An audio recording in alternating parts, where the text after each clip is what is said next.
حسبي ربي جل الله ما في قلبي غير الله نور محمد صلى الله لا إله إلا الله حسبي ربي جل الله ما في قلبي ارشاد فرمایا کہ جو بندہ جب یہ مہینہ آ جاتا ہے، ایک تو 5 نمازیں ہمارے اوپر فرض ہیں، تراویح ہے وہ ہم نے پڑھنی ہے، اور ساتھ ساتھ ہم نے جو ہے قرآن کی تلاوت بھی کرنی ہے، قرآن کو سیکھنا بھی ہے، قرآن کو سمجھنا بھی ہے۔ آج تو ہر مسجدوں میں ترجمے والے قرآن پاک رکھے ہوئے ہوتے ہیں، ہر بندہ پڑھا لکھا ہے سمجھ سکتا ہے، اب کوئی بات سمجھ میں نہیں بھی آتی تو اپنی امام مسجد سے بھی پوچھ لیتا ہے۔ تو فرمایا کہ صحابہ کرام تعلیم، قرآن کی تعلیم زیادہ سے زیادہ حاصل کرتے تھے اس مہینے کے اندر، رمضان مبارک کے مہینے کے اندر زیادہ سے زیادہ مسائل سیکھا کرتے تھے۔ تو یہ قرآن کی چند آیتیں سیکھ لینا یا شرعی مسائل سیکھ لینا کتنا بڑا اجر و ثواب ہے۔ رسول اللہ صلی اللہ علیہ وسلم ارشاد فرمایا کہ جو بندہ، صحابہ سے حضور فرماتے کہ فلاں تو مسجد میں جایا کرو، قرآن کی 2 آیتیں سیکھ کر آیا کرو، جب مسجد میں جایا کرو 1-2 آیتیں سیکھ کر آیا کرو، اے فلاں تو مسجد میں جب جایا کرو تو شرعی باب ایک مسائل سیکھ کر آیا کرو۔ حضور فرماتے ہیں کہ جو بندہ قرآن کی 2 آیتیں سیکھ لیتا ہے، قرآن کی 2 آیتیں پڑھنا سیکھ لیتا ہے، 100 رکعت نماز نفل پڑھنے سے بھی اللہ اسے زیادہ ثواب عطا فرماتا ہے۔ قرآن کی 2 آیتیں سیکھنا، قرآن سیکھنا تو ہمارے پر زیادہ نہ سیکھیں، پورے قرآن کو آپ حفظ نہ کریں، بندے ہر بندے کے اوپر لازم نہیں کہ وہ حافظ بن جائے، کم از کم اتنا قرآن سیکھنا ہمارے اوپر فرض ہے کہ جو ہم اپنی نماز کے اندر پڑھ سکیں، جس سے ہماری نماز درست ہو۔ اس لیے کہ قرآن کی ادھر حدیث بھی ہے، فرمایا رب القاری لعنہ القرآن، بہت سارے ایسے قرآن پڑھنے والے ہوتے ہیں قرآن ان پہ ناراض ہوتا ہے، ان پہ لعنت بھیجتا ہے، جو قرآن کو صحیح نہیں پڑھتے۔ اس لیے حضور نے فرمایا کہ قرآن کی چند آیتیں بندہ اس طرح سیکھ لے کہ جو اپنی نماز کے اندر جو تلاوت کرتا ہے تاکہ وہ صحیح طریقے سے تلاوت تو کر سکے، تاکہ صحیح طریقے سے اتنی صورتیں تو اسے پڑھنی آ جائے کہ وہ اپنی نماز کو صحیح طریقے سے ادا کر سکے۔ اس لیے فرمایا کہ جو بندہ قرآن صحیح طریقے سے نہیں پڑھتا تو اس کی نماز نہیں ہوتی۔ یہ تمام محدثین کا اس بات میں فتویٰ ہے، اور بہار شریعت کے اندر یہ مسئلہ لکھا ہوا ہے، جو فقہ کی سب سے آخری ہماری کتاب ہے، آسان سے آسان کتاب جس کو ہر بندہ پڑھ سکتا ہے، اس کے اندر علامہ مفتی امجد علی آدمی صاحب نے بھی یہ مسئلہ لکھا ہے۔ فرمایا جو بندہ قرآن صحیح نہیں پڑھ سکتا پھر وہ قرآن صحیح پڑھنے کی کوشش بھی نہیں کرتا، یعنی سیکھنے کی کوشش بھی نہیں کرتا، چلو جیسے اللہ قبول کرے گا۔ ایک بندے کی مجبوری ہے، اس نے قرآن نہیں پڑھا، اب وہ نماز کے اندر صحیح تلاوت نہیں کر سکتا، اسے پتہ ہے کہ میری تلاوت ٹھیک نہیں ہے، پھر وہ سیکھنے کی کوشش بھی نہیں کرنا چاہتا، نہیں کرتا، سیکھنا نہیں چاہتا۔ فرمایا ایسے بندے کی نماز نہیں ہوتی۔ جب ہماری نماز نہیں ہوگی تو ظاہری بات ہے اللہ تبارک و تعالیٰ جب قبول نہیں کرے گا تو پھر ہم پہ وہ ناراض بھی ہوگا۔ تو اس لیے آقا علیہ السلام نے فرمایا کہ قرآن پاک کی آیتیں ہمیں سیکھنی چاہیے، قرآن پاک کی کم از کم چند صورتیں تو ہمیں آنی چاہیے صحیح طریقے سے پڑھنا، جو ہم اپنی نماز صحیح طریقے سے پڑھ سکیں۔ اور دوسری بات بھی آقا علیہ السلام شاہ فرمایا شرعی مسائل سیکھنا۔ مسائل کے اندر تو پھر بہت سارے مسائل ہیں، کم از کم اتنے مسئلوں کا ہمیں تو پتہ ہونا چاہیے، جیسے مثال کے طور پر نماز کے مسئلے ہیں، نماز میں ہماری کوئی غلطی ہو جائے تو اس صورت میں ہمیں کیا کرنا چاہیے کہ ہماری نماز درست ہو جائے۔ زکوٰۃ کے مسئلے ہیں، بہت سارے لوگ ایسے ہوتے ہیں صاحب حیثیت ہوتے ہیں، زکوٰۃ دیتے نہیں ہیں، ان کو پتہ نہیں ہوتا اس کی اہمیت کا یا نہ دینے کی جو سزا ہے اس کا پتہ نہیں ہوتا۔ بہت سارے لوگ ہوتے ہیں زمین کاشت کرتے ہیں، کبھی عشر بھی نہیں نکالا ہوتا، جب ان کو کہا جائے تو کہتے ہیں کہ ہم پہلی مرتبہ سنے کہ عشر ہوتا کیا ہے۔ تو یہ جو مسائل ہمارے اوپر لازم ہیں۔ اسی طرح بہت سارے گھروں میں سونا ہوتا ہے، عورتوں کے پاس سونا ہوتا ہے مگر اس کی وہ سال بعد زکوٰۃ نہیں نکالتی کیونکہ مسئلے کا پتہ نہیں ہوتا۔ اسی طریقے طلاق کے مسائل جو ہیں، بندہ خواہ مخواہ میں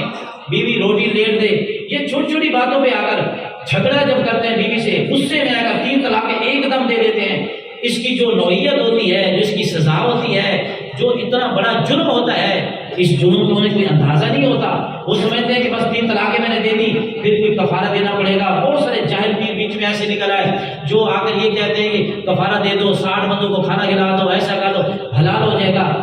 ان مسائل سے ہم بہت زیادہ دور ہیں، ان مسائل کا سیکھنا ہمارے اوپر لازم ہے۔ باقی ہمیں سب پتا ہے، سیاست کا تو ہمیں اتنا پتا ہے، ہم 100 سال بعد کی خبریں بھی دے دیتے ہیں، ایسا ہوگا فلاں آئے گا، ایسا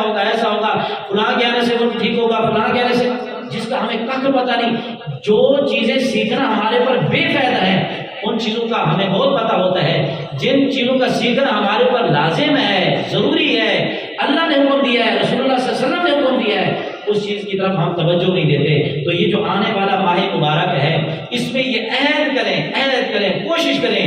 دنیاوی مصروفیات اپنی تھوڑی کم کر دیں۔ دنیا کا نظام ایسا ہے، بندہ جب مر جاتا ہے تبھی تو چلتا ہی رہتا ہے، بندہ جتنا مرضی کوشش کر لے، دنیا کا کام کبھی ختم نہیں ہوتا کسی سے، لیکن کوشش کرنی چاہیے کہ جو کام ماہ رمضان مبارک کے مہینے میں ہم نے کرنے ہیں، اگر وہ پہلے کر سکتے ہیں تو کوشش کریں ہم ان کاموں کو سمیٹنے کی کوشش کریں۔ تو پھر رمضان مبارک کے مہینے کے اندر ہم نے کیا کرنا ہے؟ ہم نے روزہ رکھنا ہے،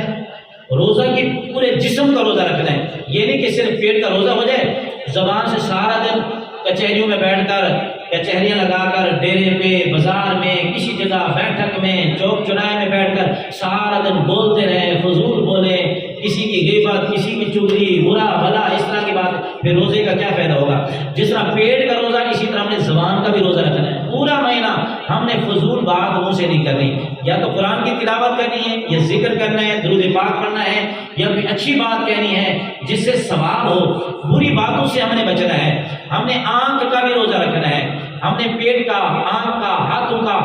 ہاتھوں کا روزے کا مطلب یہ ہے کہ ہم نے کوئی غلط کام نہیں کرنا، اس ہاتھ سے اچھے کام کرنے ہیں، صدقہ کرنا ہے، خیرات کرنا ہے، اس سے قرآن اٹھانا ہے اور قرآن کو پڑھنا ہے، اس سے تسبیح چلانی ہے، دیگر سارے کام جو ہے کرنے ہیں۔ اپنی مصروفیات تھوڑی کم کر کے ہم نے تھوڑا دین کو بھی سیکھنا ہے، کوئی چند آیتیں قرآن کی بھی ہم ٹھیک کر لیں تاکہ ہماری نمازیں درست ہوتی رہیں، چند باب جو ہے شرعی مسائل سیکھ لیں، اور وہ مسائل اپنے ذہن میں، آج کل بہت سارے مسئلوں کی جو بنیاد نکلتی ہے نا،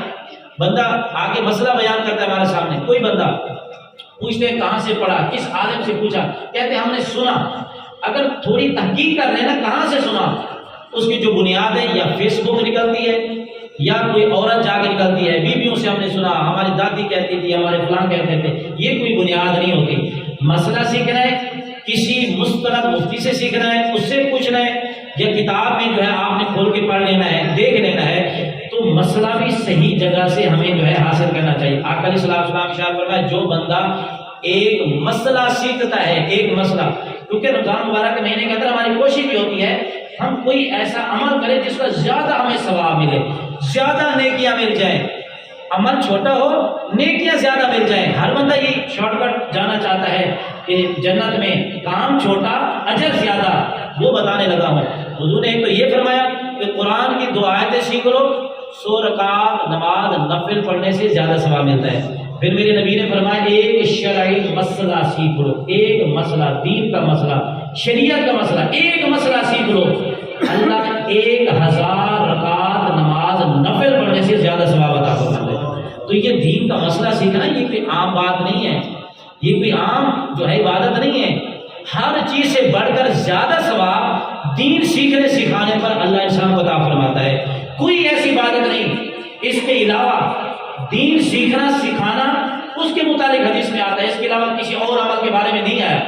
فرمایا جب کوئی بندہ دین سیکھتا ہے، آپ گھر سے نیت کر کے چلے ہیں کہ میں جا رہا ہوں، میں کسی عالم کے پاس، پیر صاحب کے پاس میں جا کر اپنا یہ مسئلہ پوچھنے کے لیے جا رہا ہوں، یہ میں مسئلہ پوچھوں گا، کوئی بھی مسئلہ ہے دین کا، نماز کا ہے، روزے کا ہے، زکوٰۃ کا ہے، حج کا ہے، صدقہ و خیرات کا ہے، طلاق نکاح کا کوئی بھی مسئلہ ہے، غسل کا ہے، فطرانے کا ہے، کوئی بھی مسئلہ ہے، سیکھنے کے لیے جب بندہ جاتا ہے، حضور فرماتے ہیں سمندر میں رہنے والی ساری مچھلیاں، تو کوئی حساب نہیں لگا سکتا کتنی مچھلیاں ہوں گی،